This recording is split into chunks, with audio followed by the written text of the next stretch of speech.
Praise the lord. ప్రభువైన యేసుక్రీస్తు వారి పరిశుద్ధ నామములో అందరికీ శుభాలు. ఈరోజు మన అనుదిన ఆత్మీయ ఆహారంగా ఎఫెసీయులకు రాసిన పత్రిక 5వ అధ్యాయం 15వ వచనాన్ని ధ్యానించుకుందాం. దినములు చెడ్డవి గనుక మీరు సమయమును పోనీయక సద్వినియోగం చేసుకొనుచు. పౌలు భక్తుడి మాట ఎఫెసీ సంఘానికి రాస్తూ చెప్తున్నారు, దినములు చెడ్డవి గనుక సమయమును పోనీయక.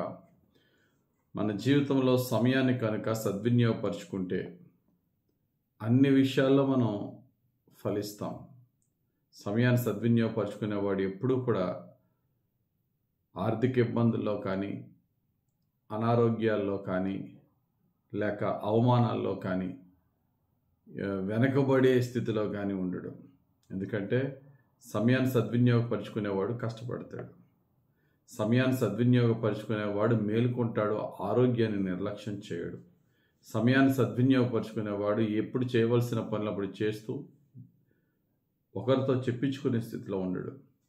కాబట్టి నీ జీవితంలో, నా జీవితంలో దేవుడిచ్చిన సమయాన్ని సద్వినియోగపరుచుకుంటున్నామా? ముఖ్యంగా సమయాన్ని సద్వినియోగపరచుకోవడంలో 3 విషయాలు గమనించుకుందాం. ఒకటి, సమయాన్ని సద్వినియోగపరుచుకునేవాడు ముందుగానే ప్లాన్ చేసుకుంటాడు.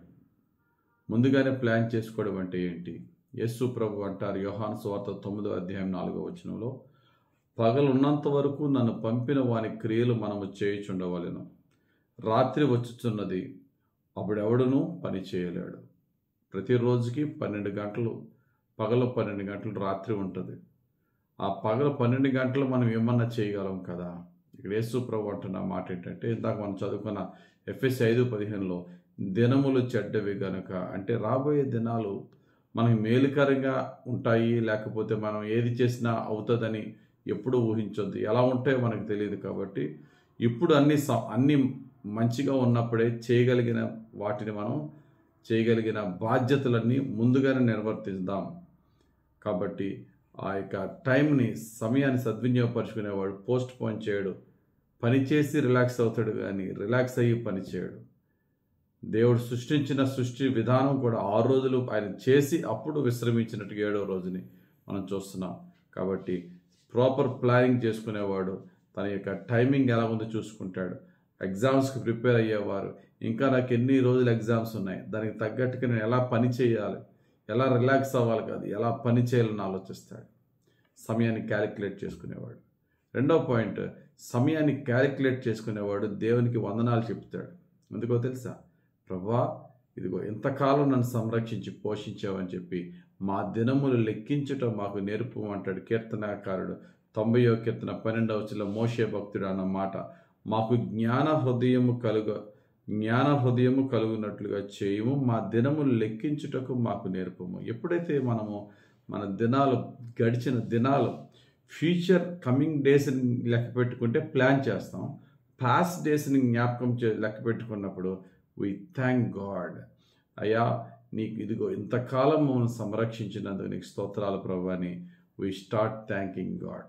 ఇక మూడవదిగా మనం చూసినట్లయితే సమయాన్ని క్యాలిక్యులేట్ చేసినప్పుడు, అనగా జరిగిపోయిన సమయాన్ని, జరగబోతున్న సమయాన్ని మనం చక్కగా లెక్క చూసుకున్నప్పుడు మనకేం తెలుస్తుందో తెలుసా?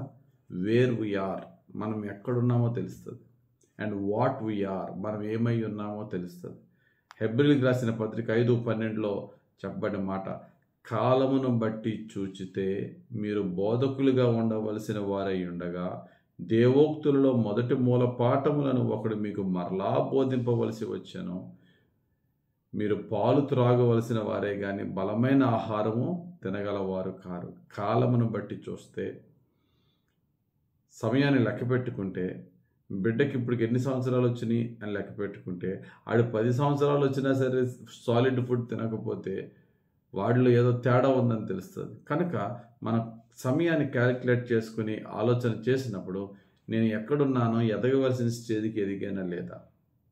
రోమీయులకు రాసిన పత్రిక 13:11లో మీరు కాలమును ఎరిగి నిద్ర మేలుకొని వేళ అయినదని తెలుసుకొని. ఒకవేళ నేను డెవలప్ అవ్వాల్సిన విధంగా, రీచ్ అవ్వాల్సిన హైట్కి రీచ్ అవ్వకపోతే నేను మేలుకోవాలి, నా సోమరితనాన్ని తొలగించుకోవాలి, ఇంకా నేను కష్టపడాలి. ఇంతవరకు జరిగిన కాలానికి ఇప్పటికే నేను చాలా డెవలప్ అవ్వలేదు కాబట్టి జరగబోయే కాలం కొద్ది టైంలో ఇంకా ఎంత కష్టపడి నేను రీచ్ అవ్వాల్సిన స్థానం రీచ్ అవ్వాలనే యోచన చేసుకోవాలి. కాబట్టి సమయాన్ని మనం సద్వినియోగపరచుకోవడం అంటే ఏంటండి? Planning for tomorrow, thanking for yesterday. అంటే రాబోయే రేపటి దినం కొరకు ప్లాన్ చేయాలా, జరిగిపోయిన దినముల కొరకు దేవునికి వందనాలు చెల్లించాలా, జరుగుతున్న సమయంలో ఎక్కడున్నానని యోచించి దానికి తగ్గట్టుగా మనం ప్రవర్తించాలి. కాబట్టి టైంని క్యాలిక్యులేటెడ్గా ఉపయోగించుకుందాం, సద్వినియోగపరుచుకుందాం. అది చదువుకునే విద్యార్థి అవ్వచ్చు, ఉద్యోగి అవ్వచ్చు, వ్యాపారి అవ్వచ్చు, మాలాంటి సువార్థికులు అవ్వచ్చు. దేవుడు మనందరికీ కొంచెం టైం పెట్టాడు. ఆ టైంలో నేను సోమరివాడిగా ఉంటున్నానా, నాకున్న పరిధిలో నేను కష్టపడుతున్నానా, కృషి లోపం లేకుండా నాకు ఇచ్చిన ఇంటెలిజెన్స్ని, నాకు ఇచ్చిన ఆత్మీయతని, నాకు ఇచ్చిన ఆరోగ్యాన్ని సద్వినియోగపరుచుకొని అనేకులకు సాక్షులుగా ఉంటూ నెక్స్ట్ జనరేషన్కి మేలుకరంగా ఉంటున్నానని యోచించి కష్టపడదాం. దేవుని ద్వారా అద్భుతమైనటువంటి ఫలాన్ని, జీతాన్ని, రివార్డ్ని ఆయన ద్వారా పొందుకుందాం. దేవుడు తన పరిశుద్ధ వాక్యం దీవించి సమయాన్ని సద్వినియోగపరిచేవారిగా మనల్ని పరిశుద్ధాత్మ నడిపించి దీవించును గాక. ఆమేన్. మహిమగల తండ్రి, మీరు ఇచ్చిన వాక్యం బట్టి స్తోత్రాలు. ఇచ్చిన వాక్య ప్రకారంగా సమయాన్ని సద్వినియోగపరచుకొనుచు నీకే ప్రీతికరంగా జీవించి నీ చిత్తమును నెరవేర్చి నీ తగిన సమయంలో సమస్తాన్ని పూర్తి చేసి నీ యొక్క బహుమానం పొందుకునే భాగ్యం మాకు దయచేయమని యేసుక్రీస్తు వారి పరిశుద్ధ నామములోనే ప్రార్థించి వేడుకొనిచున్నాం మా పరమ తండ్రి. ఆమేన్. తండ్రి యొక్కయు కుమారుని యొక్కయు పరిశుద్ధాత్మ దేని అభిషేకం హెచ్చుగా మనపై దిగివచ్చి యేసే కృపలో మనల్ని బహుగా దీవించునుగాక. Amen. God bless you. Have a very blessed day.